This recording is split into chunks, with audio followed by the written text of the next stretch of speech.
आदाब दोस्तों, मैं हूं सैयद नियाज़ शाह और आप जानते हैं कि हम वक्तन फ़वक्तन मुख्तलिफ़ पर्सनैलिटीज़ के साथ आपको मिलाते हैं, उनसे बात करवाते हैं और अक्सर अवामी हिक के बारे में जो बातें होती हैं वो आप तक पहुंचाने की कोशिश हमारी रहती है।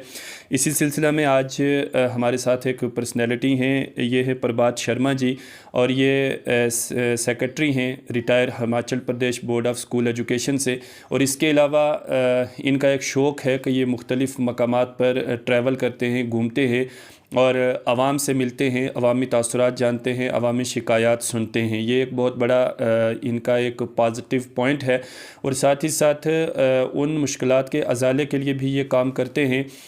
अक्सर जो है जो सरकारी कारकुनान हैं उनसे मिलते हैं, उनसे आवाम के हिक में जो बातें हैं वो उन तक पहुँचाते हैं और साथ ही साथ मीडिया है और दीगर ज़राए अबलाग है उनके ज़रिए भी ये अवामी मसाइल जो हैं उजागर करने की कोशिश में रहते हैं।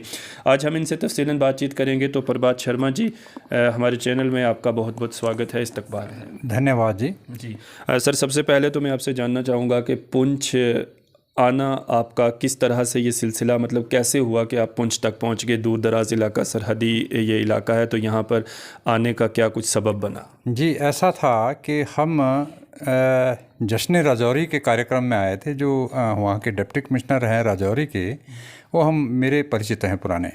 तो उन्होंने कहा था कि आप वहाँ का लोकल कल्चरल ट्रुप ले आइए, क्योंकि हमने कल्चरल एक्सचेंज आपस में करनी है जम्मू कश्मीर के क्षेत्र से और हिमाचल के क्षेत्र से, पंजाब के क्षेत्र से। तो हम वहाँ से एक कल्चरल ट्रुप लाए थे और साथ में हमारा एक संवाद उन लोगों से होना था, मिलना था, कई जगहों में जाना था। उस सिलसिले में हम आए थे। फिर आकाशवाणी में जो हमारे प्रभारी यहाँ आकाशवाणी के हैं सुमित शर्मा जी, उनके साथ भी मेरी बात हुई। तो उनको भी हमने कहा कि हम आपके पुंछ में भी आना चाहते हैं। तो उनने हमें कहा कि बिल्कुल आइए आप, और आपका यहाँ आपका स्वागत करेंगे।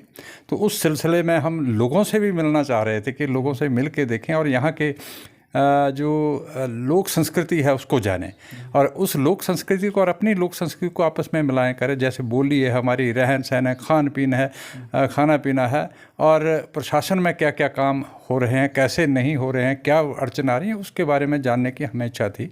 तो उस पर हम लिखेंगे, क्योंकि मैं साहित्यकार भी हूँ, प्रशासनिक अधिकारी हूँ, हिमाचल प्रदेश एडमिनिस्ट्रेशन सर्विस से हूँ तो रहा हूँ और रिटायर हो चुका हूँ। अब उसके बाद हम घूमते हैं और हिमाचल के, जम्मू कश्मीर के, उत्तराखंड के तीनों स्टेटों में हम जो विकट क्षेत्र हैं, जैसे आपका डोडा डिस्ट्रिक्ट है, वहाँ घूमे, पाडर में गए, पाडर के इलाके में घूमे, गुलाबगढ़, अठोली, ये सारा क्षेत्र हमने घूमा।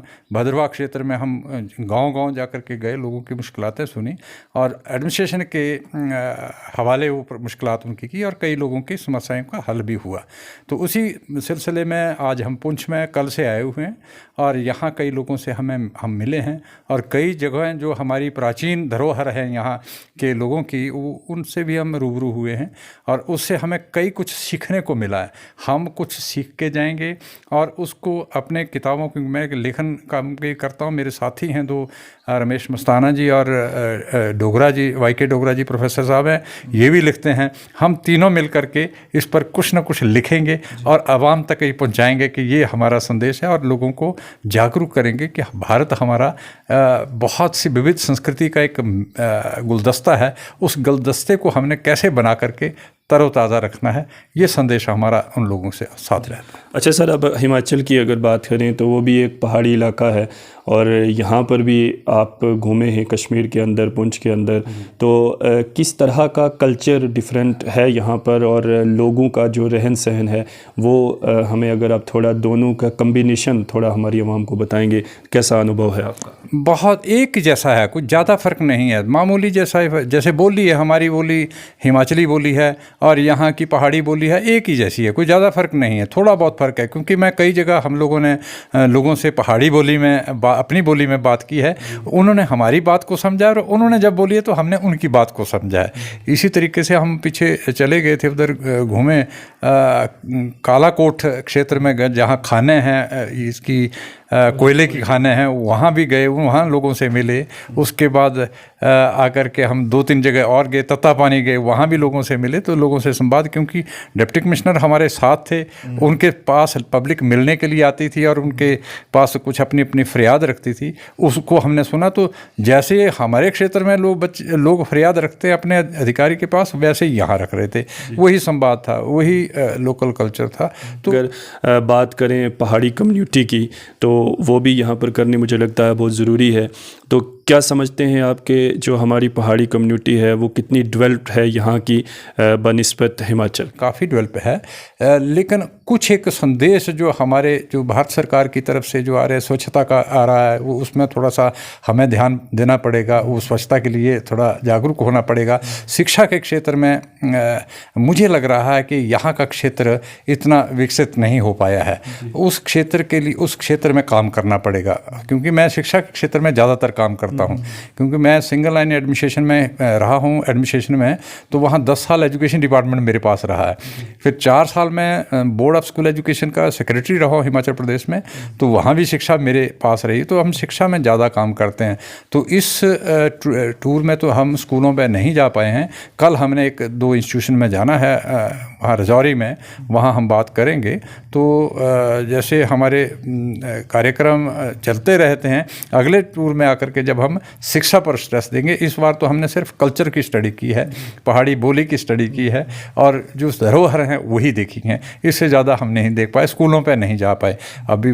बल्कि ये जो आपका स्कूल है, नवोदय विद्यालय है सूरनकोट में, यहाँ के कुछ टीचर मेरे पास ट्रेनिंग करने आए थे हिमाचल प्रदेश में, क्योंकि मैं एजुकेशन की पर लेक्चर देता हूँ डिफरेंट। हिमाचल प्रदेश में तो सारे ही देता हूँ, लेकिन नवोदय विद्यालय पपरोला हमारा डिस्ट्रिक्ट कांगड़ा में है, वहाँ कुछ साल पहले एक कैंप लगा था। उसमें हिमाचल प्रदेश के, जम्मू कश्मीर के, पंजाब के, उत्तराखंड के सारे टीचर आए थे। उनको मैंने ट्रेनिंग दी थी कि पढ़ाना कैसे है, पढ़ना कैसे है, बच्चों को कैसे कंट्रोल करना है।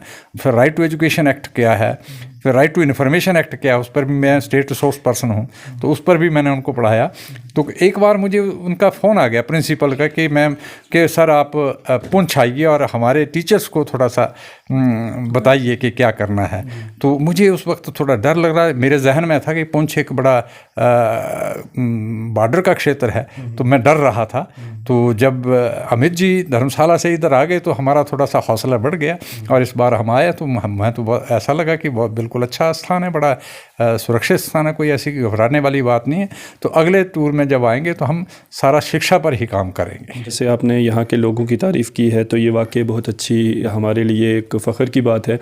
तो जैसा कि आपने कहा कि तालीमी मैदान से आप जो है काफ़ी अरसा से जुड़े हैं, तो यहाँ का तालीमी निज़ाम जो है, आप क्या समझते हैं कि जैसे कुछ दिनों आपने राजौरी में रहे हैं, आप यहाँ के लोगों से मिले हैं, एडमिनिस्ट्रेशन के लोगों से भी मिले हैं, तो क्या कुछ यहाँ पर हमें इम्प्रूवमेंट करने की ज़रूरत है? क्योंकि सरकारी स्कूल्स जो हैं उनकी इमारत भी काफ़ी एक तरह से खंडर हैं मुख्तलिफ़ इलाका जात में, दूर दराज इलाकों में, और फिर अक्सर लोग जो हैं वो प्राइवेट स्कूल्स को तरजीह देते हैं अपने बच्चों को वहाँ भेजने के लिए।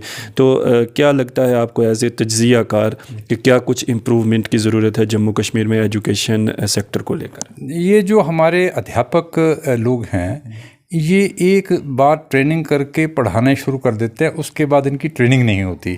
तो एक जो भी पुर्जा है उसको अगर रिन्यू नहीं करते रहेंगे तो जाम हो जाता है। तो उनको ट्रेनिंग देने की ज़रूरत है, तो उनको एक रिफ्रेशर कोर्स लगाने की ज़रूरत है। वो मुझे लगता है कि यार रिफ्रेशर कोर्स की कमी है। तो वो मैं चाह रहा हूँ, जो मेरा इच्छा है कि मेरे साथी जो हैं ये शिक्षाविद हैं दोनों, मैं तो एडमिनिस्ट्रेशन से हूँ लेकिन मेरा शिक्षा के साथ जुड़ाव रहा है। तो मैं चाहता हूँ कि जितने पिछड़े क्षेत्र हैं इनमें हम लोग कैंप लगाएं, और टीचर्स को जब हम एक लेसन देंगे उसको बताएंगे कि कैसे पढ़ाना है। क्योंकि हमारे टीचर आज की डेट में, हिमाचल प्रदेश में भी ऐसा ही है कि जो पाठ्यक्रम है, जो सिलेबस है, हम उसी को पढ़ाते हैं, उसी तक सीमित रहते हैं, उससे बाहर नहीं निकलते। जबकि सिलेबस जो है ये एक आउटलाइन है, उसमें रंग भरने का काम जो है वो टीचर का है, वो रंग नहीं भर पाते हैं, तो बच्चों को समझ नहीं आता। पाठ्यक्रम है, पुस्तक है, वो तो बच्चे अगर ABC अल्फ़ाबेट जानते हैं तो घर में भी पढ़ लेंगे। टीचर का काम है उस पाठ्यक्रम में थोड़ी सी रुचि पैदा करना, रंग भरना। वो रंग भरने की कमी जो है वो रह रही है। वो हिमाचल प्रदेश में भी है, यहाँ भी है, गवर्नमेंट स्कूल्स में है, प्राइवेट स्कूल में जो है, क्योंकि वहाँ काम भी लेते हैं और पैसे भी देते हैं, कम देते हैं।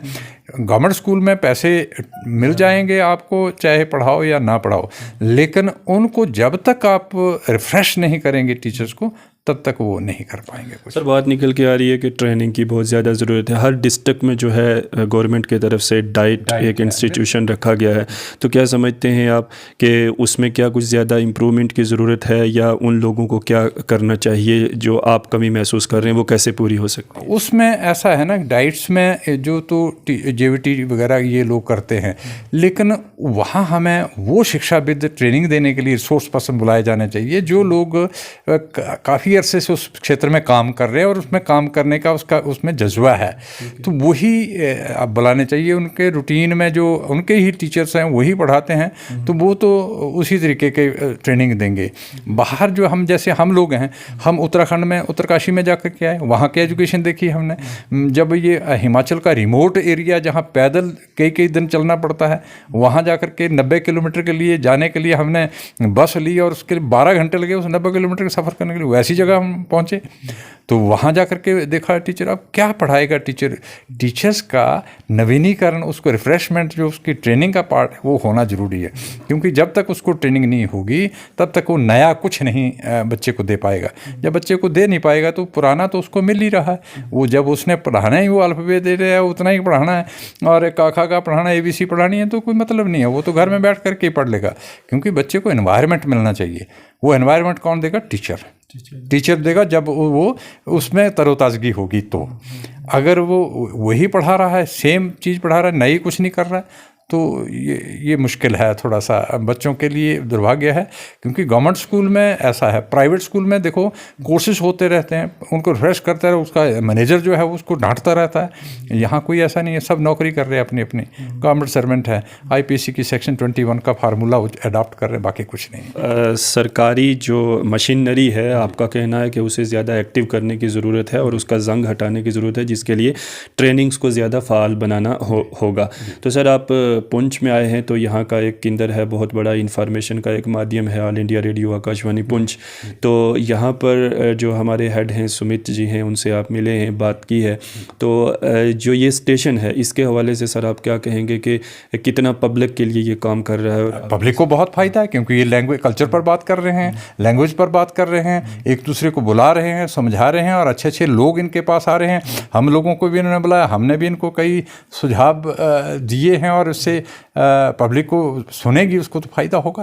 फ़ायदा ना हो, विचार करेंगे तो उनके मन में कुछ भाव नया निकलेगा, कुछ ना कुछ नई ऊर्जा उनमें पैदा होगी। जब ऊर्जा पैदा होगी तो आदमी सक्रिय हो जाएगा, एक्टिव हो जाएगा। जी।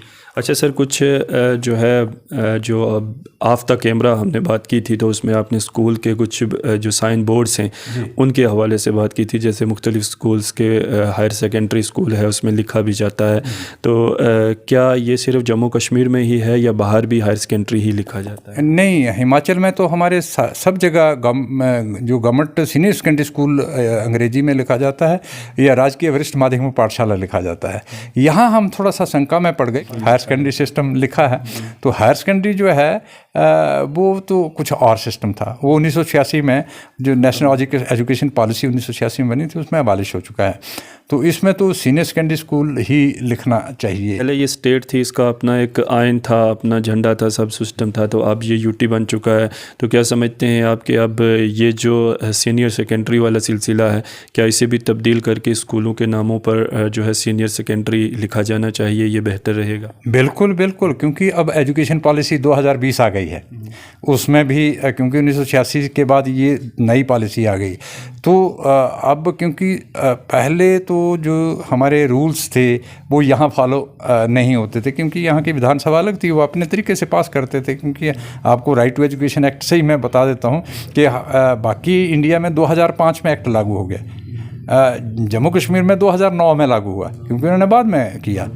तो वो फ़र्क है, सेम ही है, उसमें कोई फ़र्क नहीं। क्योंकि मैं 2000 ये भी JNK वालों को भी RTA एक्ट पढ़ाता हूँ जो 2009 का है। रूल्स इनके अपने अपने हैं, रूल्स हर स्टेट के अपने हैं, क्योंकि उन्होंने ऐसा कह दिया सेक्शन 4 में कि अपने अपने स्टेट अपने अपने रूल बनाएगी। तो अपने अपने रूल बनाने हैं तो इनके रूल्स अलग हैं, उनके रूल्स अलग है। कितने पैसे RTI में लेने हैं, कॉपिंग फ़ीस कितनी होगी, एप्लीकेशन फ़ीस कितनी होगी, इंस्पेक्शन के कितने पैसे लगेंगे, मॉडल देना है तो क्या पैसे लगेंगे, सैंपल देना है तो क्या पैसे लगेंगे, सारे रेट्स अलग अलग हैं। तो अब क्योंकि अब ये 370 हटने से तो गवर्नमेंट ऑफ इंडिया के जो रूल्स हैं यहाँ फॉलो होंगे। आप जो है कल्चर से जुड़े हैं, तो बहुत सारे लोग जो हैं वो कल्चर को प्रमोट करने के लिए यहाँ पुंछ में, जम्मू कश्मीर में भी काम कर रहे हैं। उन लोगों के लिए कोई सजेशन, कोई पैगाम आप? नहीं, मुझे अच्छा लगा ये जश्न राजौरी जो कार्यक्रम हुआ, और ये हमारे डिप्टी कमिश्नर राजेश सावंत साहब ने जो एक पहल की है कि पंजाब से भी लोग बुलाए, उनका कल्चर भी देखा गया, डोगरी भी बुलाए, उनका कल्चर हमने देखा, कांगड़ा से बुलाए तो हमने उनका कल्चर, हमने अपना कल्चर उनको दिखाया। उसी तरीके से गोजरी का प्रोग्राम हुआ, गोजरी हमने सीखी, पता लगा। कश्मीरी का प्रोग्राम है, कश्मीरी भी सीखी। तो एक आपस में तालमेल बैठा कि नहीं, हमारा ही गीत हम वही है, शब्दों में ज़्यादा फ़र्क नहीं है, लिरिक्स में थोड़ा बहुत फ़र्क है। तो इससे हमारा भाईचारा बढ़ा। जैसे हम आए हैं अब हमें थोड़ा सा पुंछ ऐसा अपना जैसा लगने लगा है। पहले हम डर रहे थे कि पुंछ जाना ही है, बॉर्डर का इलाका, हम कैसे जाएंगे, लेकिन अब हमें भय नहीं है। इस तरीके से लोग आएंगे। अब राजेश सावंत जी का, डिप्टी कमिश्नर का, और मुझे उन्होंने कहा कि आप वहाँ के कॉलेज के बच्चे लाइए, हम यहाँ घुमाएंगे उनको, यहाँ घुमाएंगे और कल्चर उनको बताएंगे और उनसे बच्चों से संवाद आपस में करवा देंगे। उससे जो है हमारा तालमेल और बढ़ेगा और हम एक दूसरे के कल्चर को समझेंगे, अच्छी चीज़ को हम ग्रहण करेंगे। हमारे में कुछ बुराइयां होंगी तो हम उनका त्याग करेंगे। जब हमारी बात ये यहाँ के लोग समझेंगे, इनमें कुछ बुराइयां होंगी वो उनका त्याग करेंगे। ये मानविक मानसिकता है इंसान के कि जी बुरी चीज़ को त्याग करो, अच्छी चीज़ को ग्रहण करो। तो ये राजेश सावंत जी ने अब अच्छा प्रोजेक्ट एक शुरू किया है और 2 महीने में इन्होंने काफ़ी काम करके, 2 ही महीने हुए अभी एज ए DC काम करते हुए, लेकिन अच्छा वो प्रोजेक्ट उन्होंने शुरू कर दिया है। अब ऐसे ऐसे संवाद इन क्षेत्रों में भी होने चाहिए ताकि हमारा आना जाना एक बन जाए और हम निडरता से भय मुक्त होकर के यहाँ घूमें। हम अपना कल्चर बताएं, अपना खान पान बताएं और यहाँ के लोग उधर जाएं, वहाँ का खान पान सीखें ताकि हम एक होकर के रहें। क्योंकि पहाड़ी क्षेत्र हम इकट्ठे रहना चाहते हैं। हमारा है, जम्मू कश्मीर है, हिमाचल प्रदेश है, उत्तराखंड है, ये हमारा एक ही ये है, लद्दाख है, ये एक ही क्षेत्र है, कोई ज़्यादा फ़र्क नहीं है। हम तो सारे इस पहाड़ी क्षेत्र में घूमते रहते हैं, लद्दाख भी घूमते हैं, हिमाचल तो है ही, उत्तराखंड भी है। तो हमें एक कल्चरल हार्मनी तैयार करनी है। तो जम्मू कश्मीर जो है गोलियों की बौछार, दहशतगर्दी, मिलिटेंसी, ये तमाम चीज़ों के लिए जो है अक्सर जाना चाहता है, क्योंकि सोशल मीडिया के ज़रिए पूरा इंडिया आपको देखेगा। तो क्या देखा आपने यहाँ? नहीं, अब वो जब बाहर बैठ करके हम हिमाचल में बैठ करके देखते थे तब डर लगता था। आज हम तो बॉर्डर तक जाके, LOC के बॉर्डर तक जाके, हमें तो कोई खतरा नहीं लगा। बोलते हैं कि पहले होता था, अब शांत है, बिल्कुल बिल्कुल अमन है, कोई ऐसी बात नहीं। और ये अमन रहना चाहिए। हम तो मालिक से यही दुआ करते हैं कि अमन रहे और हमारा भाईचारा जो है, क्योंकि वो भी हमारे भाई हैं, हम उनसे मिल वर्त के रहें तो अच्छा लगता है। अब कोई डर नहीं है। हम जाकर के संदेश अपने प्रदेश में भी देंगे कि नहीं भाई, हम तो पुंछ जाके आए, हमें तो कोई समस्या नहीं, हमने फ़ोटोग्राफ ले लिया, हम उनको फ़ोटोग्राफ दिखाएंगे। और आपके मीडिया से भी जब ये जाएगी बात तो काफ़ी दूर तक जाएगी। तो आखिर में सर, पब्लिक के लिए क्या पैगाम रहेगा आपका एज ए एजुकेशनिस्ट, और कल्चर को, सभी चीज़ों को अगर जोड़कर आपका एक पैगाम? मैं एजुकेशन के लिए कि बच्चों को पढ़ाएं और बच्चों पर ध्यान रखें। जो एक प्रवृत्ति हमारे समाज में, हिमाचल प्रदेश में भी है, जम्मू कश्मीर में मैंने देखा कि जो नशे की प्रवृत्ति है उससे बचें और बच्चों का ध्यान रखें ताकि हमारा एक अच्छा समाज बने, एक दूसरे के लिए हेल्पफुल बने, एक दूसरे के लिए एक दूसरे की समझ रखें और इस बुराइयों से बचें। सफाई का ध्यान रखें, जो हमारा सरकार का हमारा संदेश है कि सफाई होनी चाहिए। सफाई से हमारा स्वास्थ्य ठीक रहता है, स्वास्थ्य ठीक रहेगा तो सशक्त इंसान होगा। इंसान अगर सशक्त है तो राष्ट्र सशक्त होगा। तो ये थे प्रभात शर्मा जी, जिनके साथ हमने तफसीलन बातचीत की, बहुत सारे मुद्दों पर, बहुत सारे मसाइल पर इनके साथ बातचीत हुई है। उम्मीद है कि इस टॉक शो से आपको बहुत बेनिफिट्स मिले होंगे और ज़रूर इनकी बातों से जो है इन पर अमल करने के बाद कुछ बेहतर जो है वो सोसाइटी में हो सकता है। हमारा वाहिद मकसद भी यही है कि हम सोशल मीडिया के ज़रिए आपको आपके गिरदोनवा से बाखबर रखें और वो तमाम बेहतर चीज़ें जो आपके हिक में हैं, आपके लिए बेहतर हैं, वो आप तक हम पहुँचाते रहें। तो बहुत जल्द किसी अगली पर्सनैलिटी के साथ नया टॉक शो लेकर आपकी खिदमत में हाजिर होंगे। जब तक के लिए अपने मेज़बान सैयद नियाज़ शाह को दीजिए इजाज़त। जय हिंद।